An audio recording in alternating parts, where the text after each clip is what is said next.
নিজেকে ব্যস্ত করে নাও সবার কাছ থেকে, নিজেকে আলাদা করে নাও। মনে করো তুমি কাউকেই চেনো না, দেখবে অর্ধেক অশান্তি কমে গেছে। গ্রামের মধ্যবিত্ত পরিবারে আমি যেভাবে প্রতি মাসে গ্রসারি বাজার থেকে অল্প অল্প করে টাকা সঞ্চয় করি, মানি সেভিং টিপস, ডেইলি বাঙালি ব্লগ।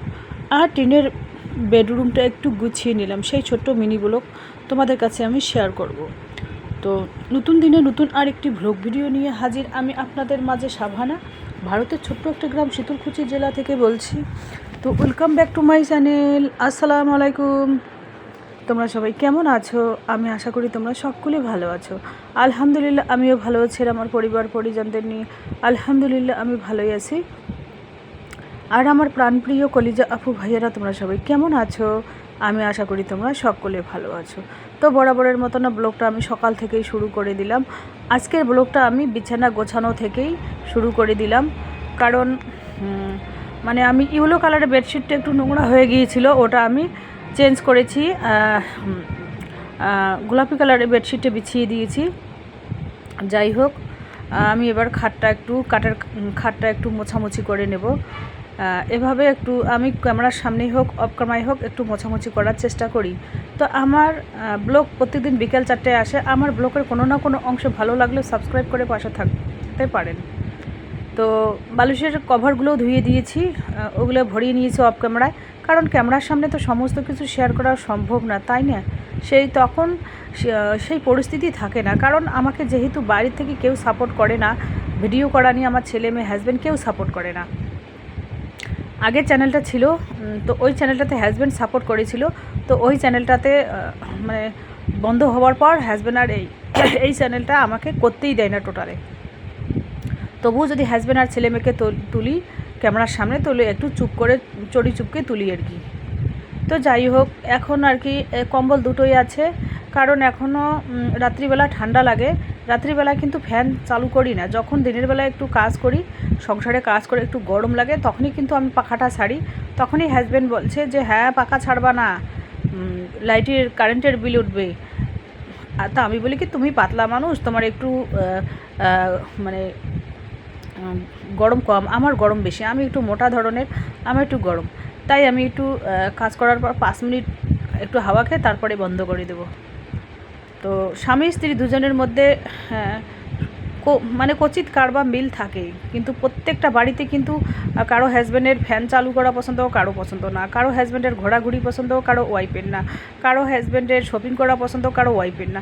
এইরকম সংসারের মধ্যে দুজনের মধ্যে একজন অপোজিট থাকবেই। হ্যাঁ, দুজনের মধ্যে কিন্তু তাল মিলিয়ে চলা খুবই অসম্ভব। তবুও আমরা এক ছাদের নিচে, আমরা হাজব্যান্ড ওয়াইফ সবাই কিন্তু এই পৃথিবীতে টিকে আছি, কারণ একটা সংসারের মধ্যে ঝগড়াঝাঁটি কার না হয়, সবারই হয়, কারো কম কারো বেশি। তো ঝগড়াঝাঁটির মধ্য দিয়ে টকঝাল মিষ্টি দিয়ে জীবনটাকে অতিবাহিত করতে হবে, সংসারটাকে পরিচালনা করতে হবে। তো যাই হোক, কয়েকটা অগোছালো কাপড় আমি আর কি গুছিয়ে নেব। তো চলো ব্লগটা দেখতেই থাকো, আশা করি খুবই ভালোই লাগবে। আর গ্রামের মধ্যবিত্ত পরিবার আমি যেভাবে প্রতি মাসে গ্রোসারি বাজার থেকে অল্প অল্প করে টাকা সঞ্চয় করি, দেখুন, যখন দেখব যে আমার বাজার খরচ, মুদিখানার বাজার, মানে গ্রোসারি বাজার দেখব যে আমার বাসায় নেই, তখন কিন্তু আমি কি করি, তখন আমি একটা লিস্ট করি। একটা লিস্ট করার পর যখন আমি ব্যাগ ডেলিভারির জন্য চলে যাই, তখন আমার ওটা কাজও হয়, এটা কাজও হয়, তখন আমি কিন্তু নিয়ে আসি অল্প অল্প করে। কিভাবে টাকা সঞ্চয় করবেন দেখুন, যেখানে সরিষার তেল লাগবে 5 কিলো মাসে, সেখানে 4 কিলো দিয়ে চালিয়ে দেবেন। যেখানে 3 কিলো ডাল লাগবে, মসুর ডাল বা মসুরির ডাল, যে যেরকম ডাল খায় আর কি, প্রত্যেকটা ডালের মধ্যে কিন্তু প্রোটিন থাকে। তো যেখানে ডাল লাগবে 3 কিলো, সেখানে 2 কিলো দিয়ে চালিয়ে দাও, কারণ মুসুরির ডাল এমনি বাজারের ডাল খেতে তো হবেই, মাঝে মধ্যে আলুর ডাল ডিম দিয়ে বা শুকনি মাছ দিয়ে বা মাছ দিয়ে বা মাংস দিয়ে, এটা তো চলাই যায় বুদ্ধি খাটিয়ে, তাই না? তো তারপর আটা যদি তোমাকে লাগে 6 কিলো, সেখানে 4 কিলো দিয়ে চালিয়ে দেবেন। মানে যেটা যে পরিমাণে লাগবে তার থেকে 500 গ্রাম বা 1 কিলো একটু করে কমিয়ে দেবেন। মনে করো প্রত্যেকেরই হাজব্যান্ড কিন্তু প্রত্যেকের ওয়াইফকে মানে সংসার খরচের টাকা তুলে দেয়। এখন তো বেশিরভাগ লোকেই হাজব্যান্ডরা বাইরে থাকে, তো বাড়িতে থাকে তার ওয়াইফরা, তো সংসার তো বুঝে শুনে খরচ করতে হবে, তাই না?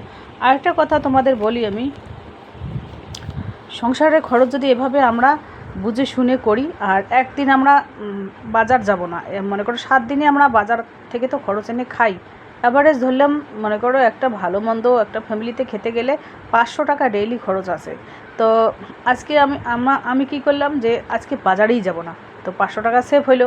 সপ্তাহে 6 দিন তুমি বাজার যাও, একদিন না গেলে সেই 500 টাকা সেভ থাকলো, তাহলে 4 সপ্তাহে 1 মাস, তাহলে 2000 টাকা ওই পাশ থেকে সেভ হচ্ছে। তো এইভাবে আমাদের হিসাবগুলো মেলাতে হবে, করতে হবে, বুদ্ধি খাটাতে হবে। আমি কিন্তু বাস্তবে সেটাই কিন্তু তুলে ধরি। আমি যেভাবে চলি, আমি আমার কথাগুলো বলছি, এভাবে তোমরাও যদি চলো তাহলে কিছু টাকা হলেও সঞ্চয় করতে পারবে। আর যদি না পারো, আমার বুদ্ধি না ধরো, তাহলে কিন্তু মাসের শেষে ওই সংসার খরচের টাকা নিয়ে টানাটানি, স্বামী স্ত্রীর মধ্যে ঝগড়াঝাটি এরকম কিন্তু হয়েই থাকে। মানে 99% সংসারের মধ্যে এরকম হয়ে থাকে, 1%-এর মধ্যে হয় না। যাদের মধ্যে স্বামী স্ত্রীর মধ্যে আন্ডারস্ট্যান্ডিং ভালো, তাদের মধ্যে কিন্তু হয় না। মিল মহব্বত যাদের মধ্যে বেশি, তাদের মধ্যে কিন্তু হয় না। তো এই যে দেখুন, মানে তরমুজ নিয়ে এসেছি 10 টাকা দিয়ে একটা, তো বলেছে ভালো, তো বাড়িতে এনে কেটে দেখি সাদা, তো খাওয়ার হলো না তরমুজ। এখন তরমুজের দাম একটু বাড়া আছে, কিছুদিন বৃষ্টি হচ্ছে, এখন ঘন ঘন বৃষ্টির কারণে কিন্তু কমে যাবে। তো যাই হোক, এইভাবে আমার মতো বুদ্ধি করে তোমরা কিন্তু সংসার খরচ থেকে অল্প অল্প করে টাকা সঞ্চয় করতে পারো। আর যাদের ছোট ছোট বাচ্চা আছে, যারা স্কুলে রেখে আসতে হয়, মনে করো পাশেই 10 টাকা ভাড়া বা 20 টাকা ভাড়া 20 টাকা 30 টাকার ভাড়া হলে কিন্তু অনেক দূরে হয়, 10 টাকার ভাড়া হলে কিন্তু কাছাকাছিই হয়। তখন আমার কী করবো, সংসারে কাজ গুছিয়ে তারপরে ছেলে বা মেয়েকে আনতে যাব, একটু হেঁটে হেঁটেই যাব, হেঁটে হেঁটেই নিয়ে আসবো, ছেলেকে কোলে নিলাম, বা যার ছেলে মেয়ে বড় তা একটু হাত ধরে হেঁটে নিয়ে আসলাম, তাহলে 10-20 টাকা ওখান থেকে সেভ হলো। 20 টাকা প্রত্যেক দিনই সেভ হলে মাসে হচ্ছে 600 টাকা। তো এইভাবে আমরা ছোট ছোট বিষয়গুলোকে গুরুত্ব দেবো, তাহলে কিন্তু আমরা অনেক এগিয়ে যেতে পারবো। আর কারেন্টের বিল মানে কমানোর কী উপায়, এখান থেকেও কিন্তু টাকা সঞ্চয় হবে। দেখুন, যখন তুমি বাসন মাজতে যাবে, সংসারে কাজকর্ম করবে, তখন লাইট ফ্যান সব কিছু বন্ধ রাখবেন। বন্ধ রাখার পর সংসারে কাজ গুছিয়ে গাছিয়ে তারপরে যখন রান্না করতে আসবেন, তখন যে লাইট জ্বলিয়ে দেবেন বা গরম লাগে পাখা চালিয়ে দিবেন, তখন কিন্তু সেটা ব্যাপার আলাদা। ওখান থেকেও কিন্তু কিছু টাকা সেভ হয়। যখন তুমি দোকানে যাবে বা কোথাও যাবে, তখন লাইট ফ্যান সমস্ত কিছু বন্ধ করে, তালা বন্ধ করে বাইরে যাবেন। যখন আমরা প্রত্যেক গৃহিণী কিন্তু কোথাও গেলে ঘরের তালা বন্ধ করে তালাটা কয়েকবার যে টানাটানি করি, যে হ্যাঁ তালাটা মেরেছি কি মারি নেই। আমরা কিন্তু মহিলারা কোথাও গেলে হুটহাট করে যেতে পারি না, আমাদের অনেক সংসারের চাপ। ছেলে ভাত খাড়ে, মেয়ে ভাত খাড়ে, আবার খাওয়া দাওয়া হইলো, তারপরে আবার কি এটা করো ওটা করো। আজকে রান্না হচ্ছে কি শাক, আমার বাবা দিয়েছে শাক, আর এখানে ভাতে আলু দিয়েছি, এখানে শাক ভাজা হবে, আলু ভর্তা হবে, টমেটো ভেজে নিয়েছি, কাঁচা পাকা লঙ্কা ভেজে নিয়েছি, পেঁয়াজ ভেজে নিয়েছি, টমেটো দিয়ে আলু ভর্তা করব, শাক ভাজা করব, আর আমের চাটনি করব। সকালে এই দিয়ে হয়ে যাবে। আর ছেলেকে পাঠিয়েছি মটন আনতে, 500 গ্রাম আন্দাজ মটন আনতে পাঠিয়ে দিয়েছি। তো 500 গ্রাম মটন নিয়ে আসলে কিন্তু 2 দিন করে নেব আমি, 250 গ্রাম করে। যেহেতু আমরা সদস্য সংখ্যা 4 জন, তো আমরা কিন্তু মাংস বেশি খাই না, 2 পিস 3 পিস লিমিট মতো খাই, আনলিমিটেড খাবার কোনো দিনও খাই না আর কি। তো মাংসটা ধুয়ে মশলা মেখে রেখে দিয়েছি। এখানে আলু, আর যে আলুটা বাছে, যে দেখুন শাক ভাজা করেছি, টমেটো ভেজে নিয়েছি।